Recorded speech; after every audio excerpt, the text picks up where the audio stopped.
পরিশ্রম করলে কখনো পরিশ্রমটি বৃথা যায় না। এই যে দেখুন, এই ভিডিওটিতে সেই প্রমাণটি দেখা গেছে।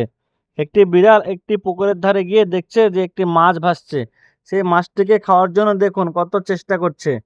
সেই বিড়ালটি চেষ্টা করতে থাকছে যে মাছটা কিভাবে সে খাবে। এজন্য বারবার সে পানি থেকে মাছটিকে টেনে নিয়ে আসার চেষ্টা করছে, কিন্তু পারছে না। কিন্তু তারপরও সে হাল ছাড়ছে না, চেষ্টা করেই যাচ্ছে। দেখুন, ভিডিওটি শেষ পর্যন্ত দেখুন কি হয়।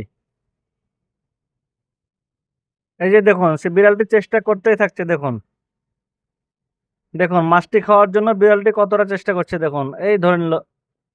না, ধরতে পারেনি এখনো। এই যে, এই যা কি হলো দেখুন, চেষ্টা করে হাতের নাগালে পাওয়ার পরও মাছটি ডুবে গেল। তারপরও দেখুন, তার রিজিকে মাছটি আছে বিধায় মাছটি আবার ভেসে উঠবে, এবং সে যে চেষ্টা করেছিল এই জন্য সে সফল হবে। দেখুন, এই যে মাছটি পেয়ে গেছে আবার। এই যে আলহামদুলিল্লাহ।